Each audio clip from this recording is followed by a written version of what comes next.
Thank you. And hello and welcome. Good afternoon. And thank you for joining us this afternoon. I am Vicky Foster. I am the VP of Global Commercial Partnerships over at Adform. For those of you that don't know Adform, we are a global omnichannel DSP. And we're here to talk today about the convergence between CTV and linear TV. And as we all know, audiences, are shifting their kind of behavioral kind of patterns. So I'm really excited to have our panel today. I will allow them to give themselves a brief introduction, and maybe if we start with you, Rich. Cool. Hello. Hi. Oh, it is working. Hi, I'm Rich Brandt. I'm Senior Director of Advanced TV Partnerships and Strategy at Vivo. I kind of straddle lots of different areas, including obviously the TV side of the business and our opportunities there, but also the distribution side as well in terms of working with partners and across Europe and globally in that scenario too. Lisa? Yeah, so Lisa Kaluzhny, VP of Sales across EMEA at Nexon. Don't let my accent fool you. I am American, but I've been in the UK for 10 years.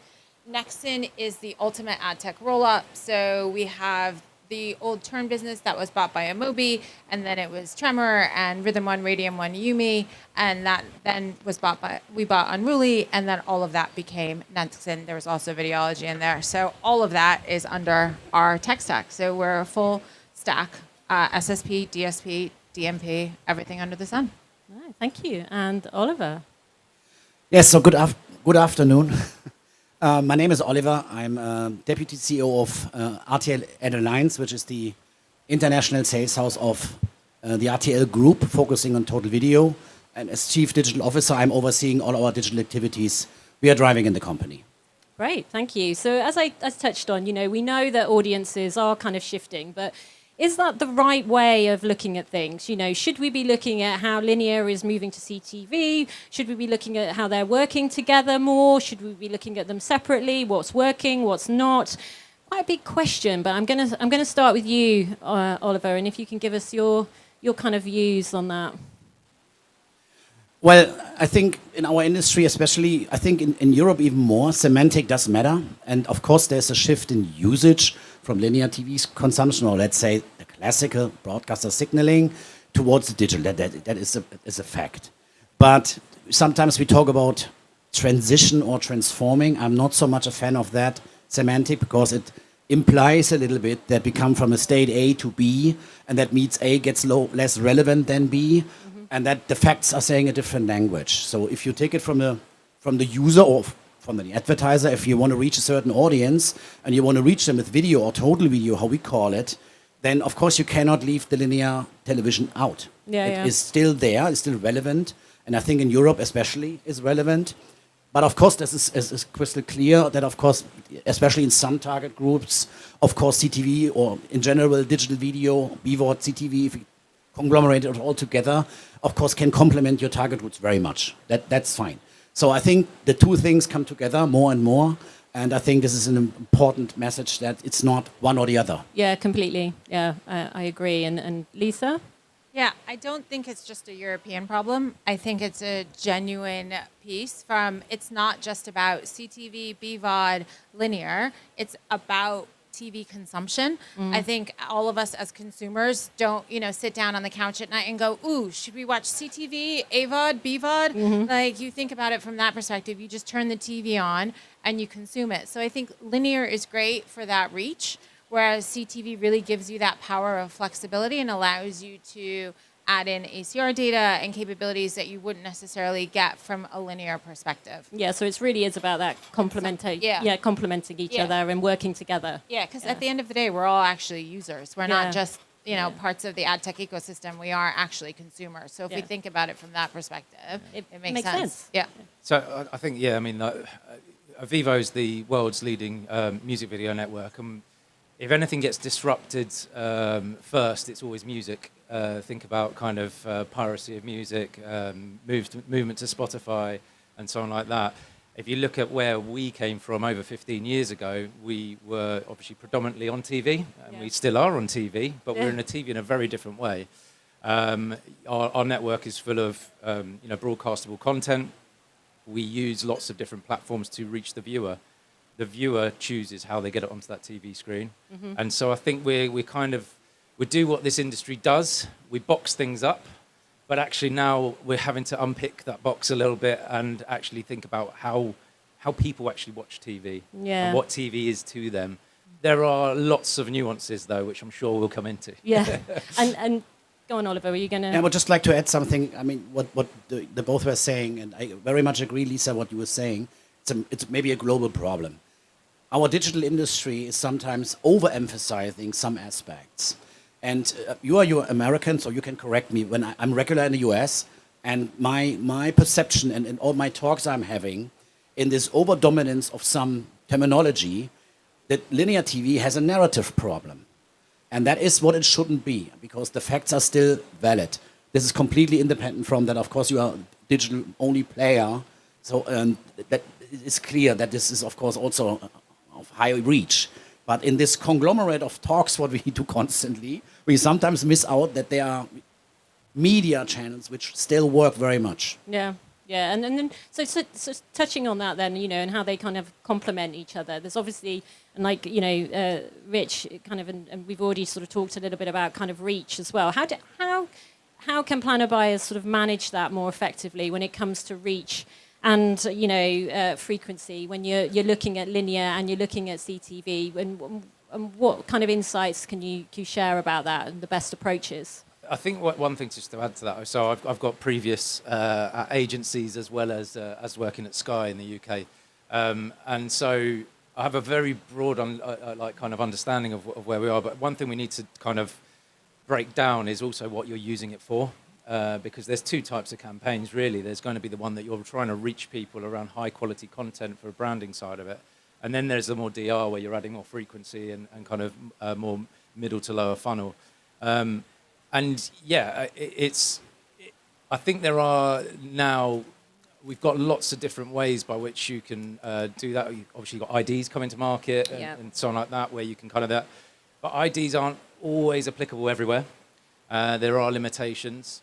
So there is a kind of a flip of both sides. You've got one way you can actually control the environment, which is accessible by DSPs or traditional sort of TV buying, where you're managing frequency in your overall plan in that scenario. But also, I think there's a retrospective look as well. There are lots of things that, like Barb in the UK and C-Flight and so on like that, starting to kind of look at, how campaigns to go together in terms of each of those kind of levels of frequency on these working together.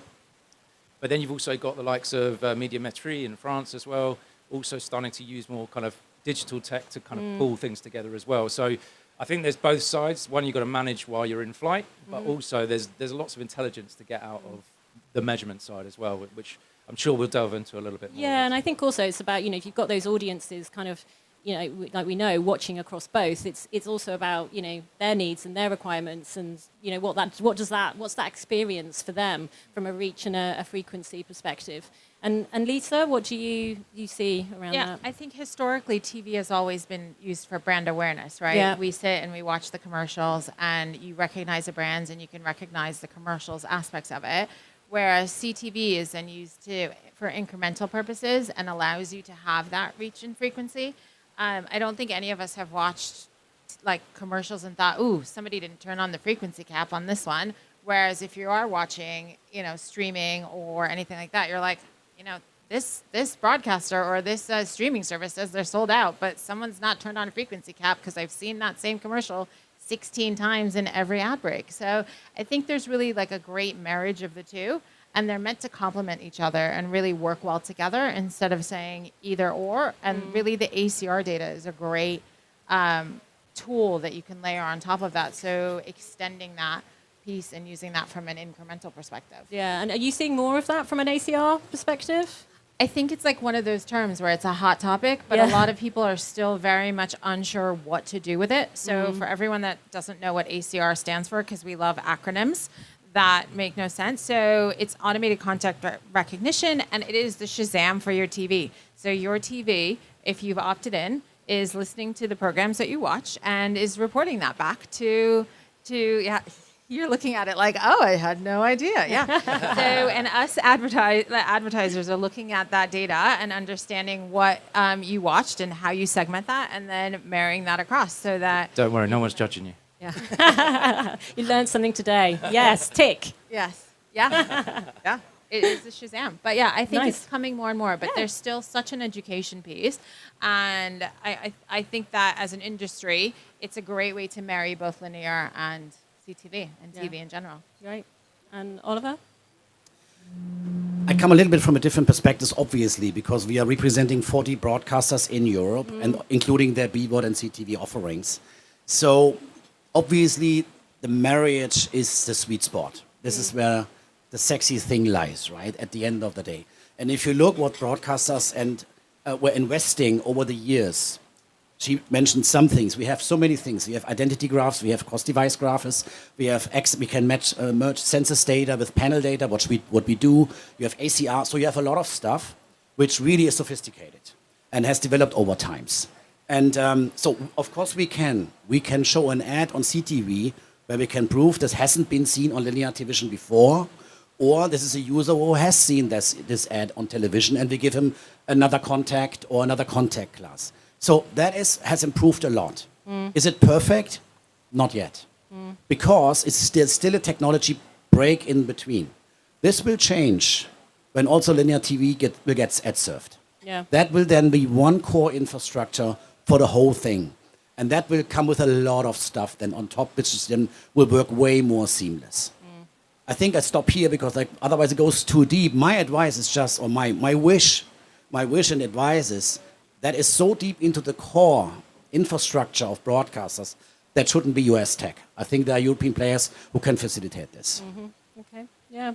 I think we love making things complex, though, don't we? We in our industry, we love a bit of complexity. We have to be the smart ones, right? Because if your website doesn't have like AI and, like all of the perfect marketing terms, then how will somebody know what you actually do? I know, completely. And with the frequency and the reach, and then, measurement is the consistent kind of, we hear it an awful lot, obviously, at Adform as well. And it's super important for us. And obviously, from a client's perspective, it's all about outcomes. It's all about, performance. It's all about meeting those objectives. So from a cross-platform kind of position, what are you seeing? What's working? What's not? And how are your businesses tackling that? I'll jump in with this one. I think one thing that we often do is we have partners. We are a publisher. We have distribution partners. Obviously, most people will see Vivo videos on YouTube, but we are, again, just a publisher. We work with Samsung. We have linear channels on there. Across the US, we're on 15 platforms. If the world is kind of in kind of shifting motion at the moment, where you're looking at ITV or something like that, also using YouTube as a distribution mode, but they are very much still on a distributor because they are using lots of different platforms. They're on Sky, for example, and something like that. The challenge really from our point of view is ensuring our content is measured regardless of that platform that we are distributing, because that content is editorial approved, it is rated, we're a member of ThinkBox in the UK, so we have to kind of live by TV broadcast standards. And obviously the music video came from the TV in the first place. But the challenge we have, of course, is that we are on YouTube, and there's a big kind of, a reach mechanism for us, because ultimately we need to get to the fans as quickly as possible. But what we have done is starting to kind of we always work with third-party verification, so the likes of Audience Project or Nielsen across the globe. And it's really important that we've been working with Audience Project to start splitting us out from YouTube as well. So we can now be seen within their platform as Vivo, as in I bought from Vivo, therefore I want to know the reach curve of that content, versus Amazon Prime or Netflix or the rest of my connected TV. The missing part we have within the UK market is the kind of link to the tried and traditional broadcast measurement like Barb and something like that, which I think will get solved, because there are some really good blueprints out there from the likes of Médiamétrie in France, where they are starting to use third-party specialists to start to kind of link towards their traditional, JICs, joint industry committees, so that we can actually start measuring content and thinking about TV as an ethos rather than TV as has to be on that platform and has to be on that platform. Does it meet standards? Is it broadcastable? Is it editorial compliant? Those are probably more important to the clients than just the platform by which they're running on. And if you don't start thinking about those kind of additional reach points to reach audiences, then you're missing a big chunk of ITV's network and Channel 4's network these days that ultimately they need to start thinking about. Yeah, it's interesting. I didn't know you could actually sort of, pull that out from YouTube, so you can. Yeah, interesting. Yeah, so it's we pioneered that in the UK, and it's something that because Médiamétrie are now working on in France, it's now applicable there as well. Great, good. Thank you, Lisa. Yeah, I think for us, from it's cross-channel and cross-platform, right? I think historically traditional SSPs look at CTV and go, oh, well, we can measure it the same way we do display and video. And you're like, no, that's not how that works. And so it's really being able to marry all of those across the board. And that's where ACR data really shines and is able to support, from a linear perspective, onto the CTV piece, where advertisers can understand that audience overlap. So we have like an unbranded case study where we had a global home care company that was looking to target buyers away from their competitors. And so utilizing the ACR data, they were able to understand and provide that incremental value. And they had a resulting unique reach of 1.5 million. So it's just great. An overall, great success story. It's just really basic. And using the right kind of signals, the right kind of tools to be able to kind of bridge that gap between linear and CTV. Yeah, I think so much about measurement is education. I think so much of our industry is education because we don't know what we don't know. And I think when you get to like how Barb works with Audience Project, I think we can all really overcomplicate things. Yeah. And so how do we just simplify it and into a language that, advertisers know and can understand, and then we can all explain it to, our parents and our loved ones of what we actually do and not make it overly complicated. Thank you. Oliver?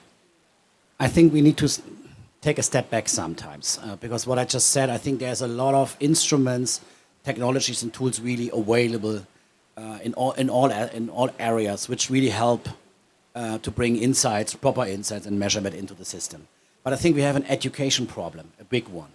And if you are sitting in front of customers and clients and you're talking about what do you want to achieve first, and then we go down the road and say, look, this is your target group you want to achieve, you want to have a certain sale rate, whatever you want, or engagement level, it depends a little bit what the customer wants. And then I unpack the strength of linear TV, for instance, I see sometimes surprising faces.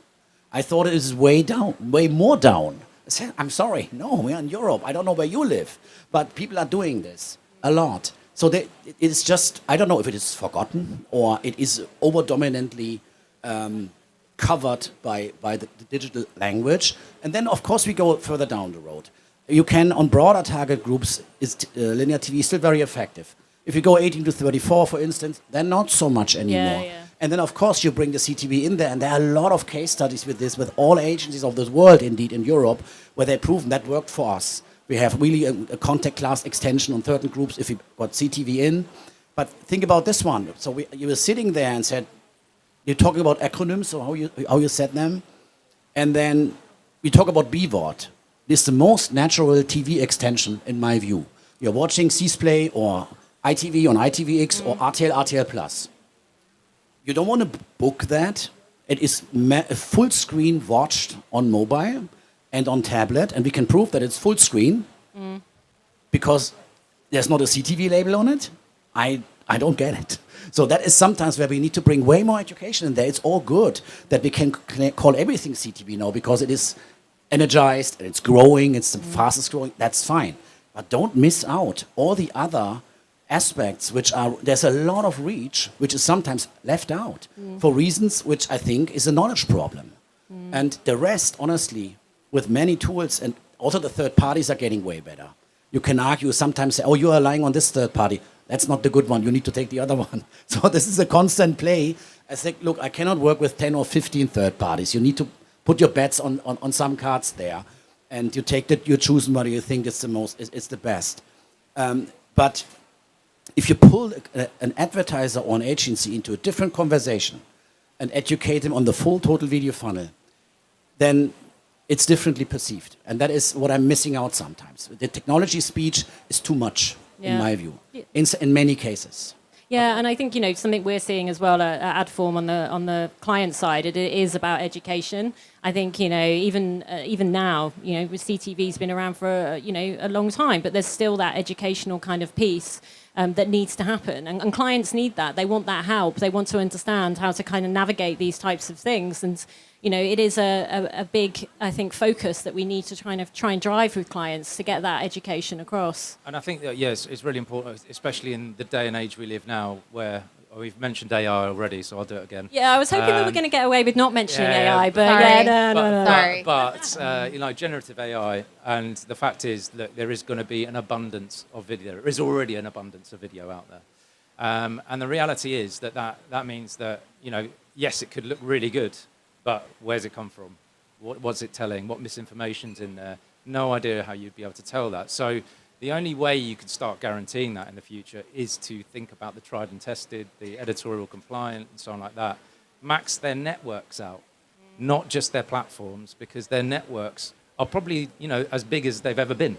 In fact, they're probably bigger, being able to kind of reach all of those pockets in the way that they want to watch. So thinking of it like, I must do this linear, I must do VOD, I must do some connected TV. We need to get past that and start thinking about journey. That. Yeah. I think you said you opened an interesting angle, Vicky, because I think we have a trust issue in the industry, in my view. And this is driven by some US giants, in my view, honestly. And we know all this, intransparency and not audited, no external measurement, stuff like that. And take the programmatic lens, take the programmatic space. It's kind of broken, in my view. And this is the thing, do I want to have a discussion with a client or an advertiser that a US DSP has 10 more features like Adform? This is not the conversation I think I want to go. I'm going to say, look, who do you trust more? Who you respects European laws? Who you respects European privacy topics? Who is transparent on what they do? Who is transparent on fees? And so forth and so back. That is a very different conversation. And I think it's really the right moment to push this way more. We could be here all day, Oliver. We could be here all day talking about that one. Let's. I just want to add is I don't think it's from what I hear is it's not the U.S.'s fault. I think that everyone is a delicate flower and every country is different. Every market is different. And I just think it goes back to what you said earlier, is education piece. And a lot of our industry, based on the trust problem, is that we have these companies coming up in the industry who do a lot of fear mongering to the advertisers and sit down and say, you don't know what you're buying. You don't know how many hops there are. You don't know this. You don't know that. Some companies mark their own homework. It's just about education. And I think that being able to simplify it and educate the actual advertisers, right? Because they're the ones that are making the decisions, pushing that to then their agencies, and being able to support them from their journey as consumers and help them understand, no, actually, we're not marking our own homework, or the tech stack isn't meant to be a black box. We're happy to provide you full transparency. We're happy to provide you log level data, whatever that ecosystem looks like. As your tech partners, ask that question. And I think it's also, there's a fear of asking, because if you ask, then you might look stupid. And I think just supporting those, the champions in the industry that can help educate and help kind of simplify all of that is important. And I guess AI does a great job of that, right? Because you no longer have to ask somebody, oh, I heard a new acronym, what does that mean? You can simply just put it into ChatGPT and it can tell you. Just to build on that one, though, because I think I knew this would happen. I'll sit somewhere in between the two of you. That's why I love this panel. I knew this would happen when we had our pre-meeting. I'd say, I think, yes, I understand where we're going with the American transparency and all that sort of thing. But ultimately, something like YouTube, for example, is a facilitator. It's a distribution platform. And I think what we live by as a publisher is that we have to respect local laws and measurement and so on like that. So therefore, we go out of our way to engage with Barb, engage with Mediometry, engage with all of the different measurement companies out there, because we are confident we can conform to the expectation of that ad. how long it was played out, what kind of content, transparency around that, because we can literally give APIs to our ad servers. So I think there is somewhere in between that where actually publishers can take control of that use of it, but on their own terms in a way as well. Because I think it's really important to be in those spaces. Unfortunately, you can't you can't just expect everyone to come to you. It's just not the way of the world. But using it in a way that's sensible and thinking about compliance to the local laws and so on like that, I think it's probably the best blueprint we got going forward. Oliver, I'll let you have and then we'll... No, just two things. I think one comment on Lisa. I think I would even turn it around. It's not US fault, you are right. It's European fault. It's European fault that we don't stand up more for our principles and for our purpose. Because what we can learn from the US a lot, especially if you're commuting there, they are way better in storytelling than we have ever been in Europe. And the narrative for education, I would have in my hands, or in European hands, or at least bring as much European flavor into this, because you need to respect that Americans can do this very, very well, this educating piece. So this is one thing I think where we should push ourselves and strengthen ourselves in Europe and stand up for European media, trusted media, the whole thing. And what you said is, I totally understand where you're coming from, that this is absolutely right. The issue I'm having is, on one day YouTube is a platform, on the other day YouTube is TV. So what are you now? So that is something where of course, we need to sometimes say, look, let's put this into perspective. Are you taking responsibility for the stuff you're publishing? No. So this is a bit the thing, right?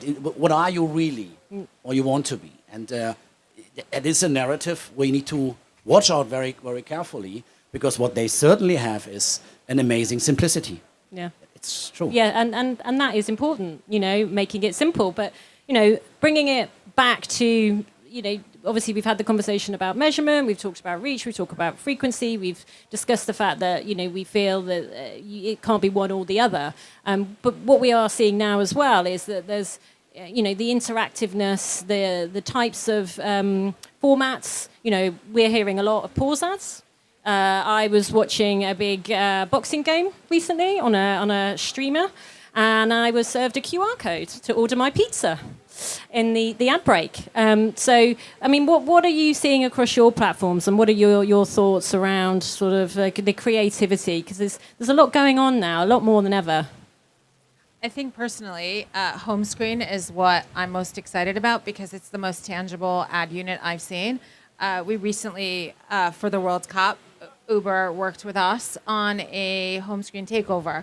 So if you were in the UK, you turned on your Hisense TV and you saw the Gordon Ramsay ad. That was, as Uber was not a sponsor for the World Cup, but they had the full takeover. And it was a great call to action. You're turning on your TV. There's about 10 minutes of engagement while you try to figure out what you're going to watch, which one of the streamers. And that ad is just there, and it's engaging, and it's tangible, and it's definitely, I think, the way of the future, because there's a call to action. Sometimes you can have a QR code, but it's something that, to me, is exciting, because we all watch TV, and it's no longer about, you're scrolling or you get up to make a cup of tea. It's there. It's there. It's in your face, and now you can buy it programmatically, which is awesome. Brilliant. I very much like, honestly, all these new formats. It is because I think the streaming environment has proven very effective. Even outside the streaming environment, the homepage streams, what you just said, what the ORMs are having, it's very powerful. It's really, that's fine. But even within the stream, if you look around in Europe, if you look at our friends at MCs, pause ads sold out. If you go to Switzerland, look at Goldbach, pause ads are sold out. They are sitting at the right moment, at the right space, and you can be very creative on that. And something is sometimes forgotten. Even though we are living in the world of AI, where creating a video ad should be easy. Honestly, I can tell you 9 out of 10 SMBs, so small and medium companies, have display ads. So we need to attract a new market. Agree. And this is, I think I the US, you call it mid-sized market, right? I think we call it SMBs here in Europe. This is fresh money. This is incremental money. Agreed. It makes them easy for them. Bring it in self-service to them. Honestly, there's something, L-shapes, everything what we can do there. And probably at some point of time, they might disappear again if everything is video. But still, also at the moment where BVOD and CTVs is highly demanded, you're not consuming video breaks. Yeah, So you have really something on top what we are really missing out. So it's a huge opportunity. Yeah, we see very similar things at Adform as well. And I think, again, it comes back to that simplicity, education and, encouraging those smaller businesses or those businesses that maybe haven't been able to be on the big screen, and how do we entice them and how do we make them aware of what the opportunity is? And yourself, Rich? Yeah, I mean, we're always open to new formats and what we can get on there, especially when it kind of changes our sell from top of the funnel to going down middle to lower. So we have those opportunities ahead of us and can work with different clients as a result of that.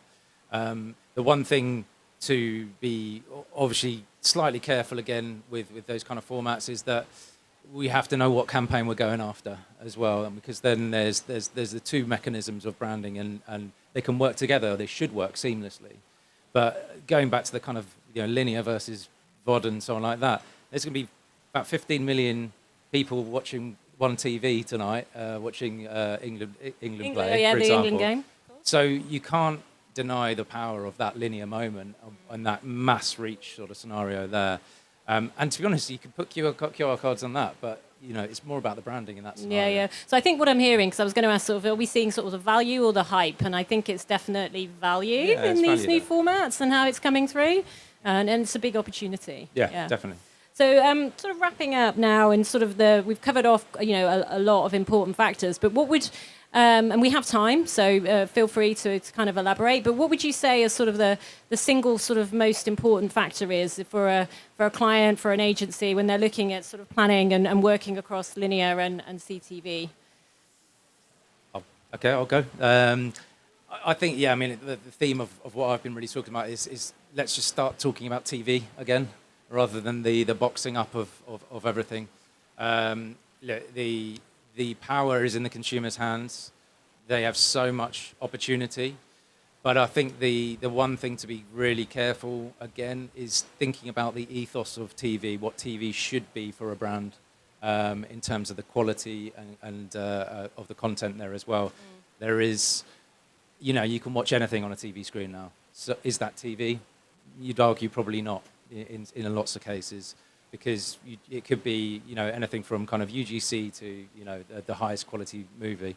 So having some and this is more of an industry call to action, having some sort of framework by which brands can think about the trust and quality and so on like that in terms of what they're buying into is something we need as an industry to kind of start thinking about how that becomes clearer education-wise to brands, to know what they're buying into, to be careful what they're buying into in a future that's going to be an abundance of any type of video that could look good but could have a very sour aftertaste. So it's really about that framework, that consistency, the collaboration, and sort of working together to have the foundations and the groundwork in place. Totally, and I think I think the majority of us here are part of the European Programmatic TV Initiative, and that has been quite an eye-opening scenario. It's not just UK; it's across every sort of region, and really thinking about the local problems, the local nuances, the consistency of an ad experience, and how then you should be measuring that ad,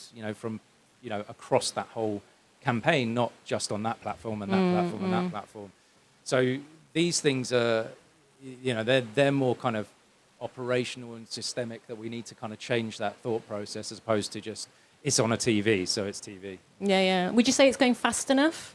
It never is, but there's lots of moving parts and there's lots of kind of bureaucracy, but it has to happen because there is, again, it's probably getting a bit too deep, but ultimately there are content makers, RTLs, there are Vivos out there who put a lot of money and effort into content. Yeah. And if that content isn't respected for what it is and the safety it kind of or brand building power, then the money's not going to flow that way in the way it should to kind of sustain it. And then you end up with some big line of mediocrity in terms of video that you can advertise around.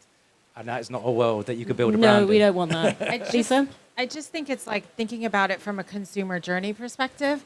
and looking at your target audience and understanding what their consumer journey is going to be like. So I recently attended an event, and two people on the panel were discussing whether YouTube UGC was as valued as primetime content.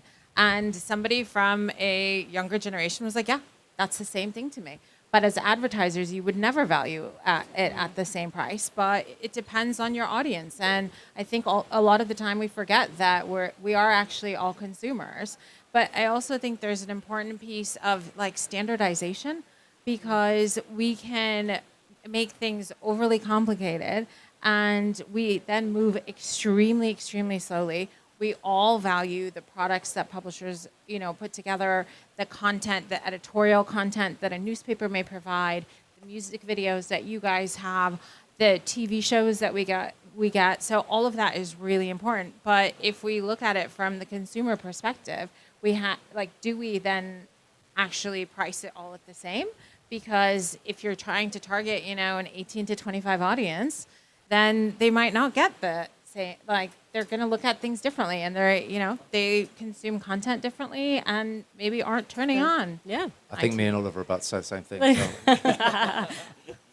So. Go.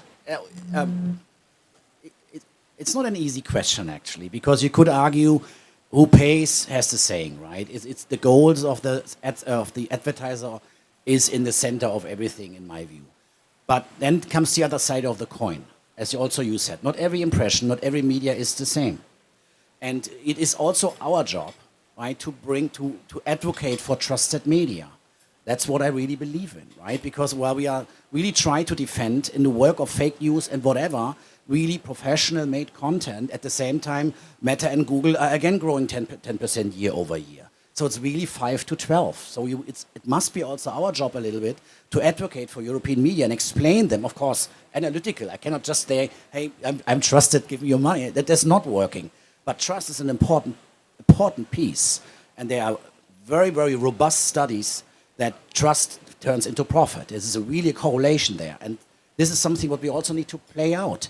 And then if you are then in a total video strategy and you're discussing with them, and then you can lay out everything. And if then an advisor says, but I want 10% budget on Meta and Facebook, yeah, do it. But don't 70%, please, for this and this and this and this reason, because that kills the ecosystem. And that is something what also is a little bit our job to do. And I think we didn't do a good job the last 10 years on this. I think, the trust, the premium content. I mean, at the end of the day, our industry is kind of built on that premium content. And that's the same, whether it's, TV, whether it's press, it is about that premium content, and it's super important. And I think for our ecosystem, it is about ensuring, and Rich, you've touched on that as well, the content and the importance of that. I feel like we've got another panel in us for another day. I could see that coming.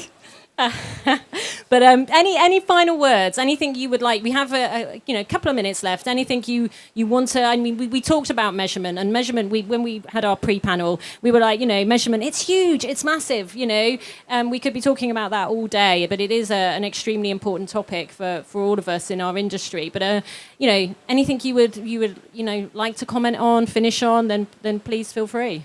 I mean, I touched on it earlier. There is definitely collaboration going on across the industry in a really good way these days. Conversations I have with broadcasters, with measurement companies that probably wouldn't have happened 4 or 5 years ago. So that kind of flip or kind of, I suppose, to the kind of inertia is starting to kind of change, and also the kind of collaboration that it doesn't obviously kind of thinking local, but thinking also globally about how you can transition across countries is really important, because that opens up more money opportunities for everybody. Yeah, and give the opportunity for the consumer as well, and that consumer journey, and ensuring that's of value. Oliver? Oh, sorry. Ladies first.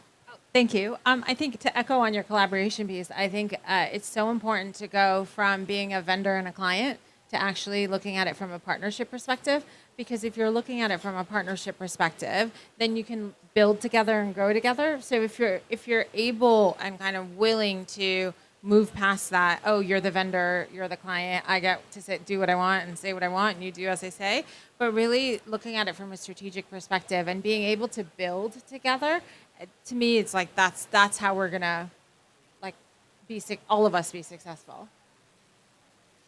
First thing is a repetition, support trusted media, support verified media, support European media as much as you can. This is one thing. The second thing is I want to refer back to our headline of the panel, Convergence. The US dominance continues, right? It's not only Google and Meta, Amazon is very, very strong. That is a fantastic place, right? It's not just the US's fault. Well, I'm not saying it's no one's fault, but it's fact. Amazon is very, very strong. Absolutely. Mm-hmm. So now, think about it. If we bring television and digital on a technical same level, so if everything is ad served, and you can sell it everything in a combined way, that will change the game. That overnight, I come back, I don't know how many, in digital terms, net reach, unique users, whatever you have on your platform, we have this.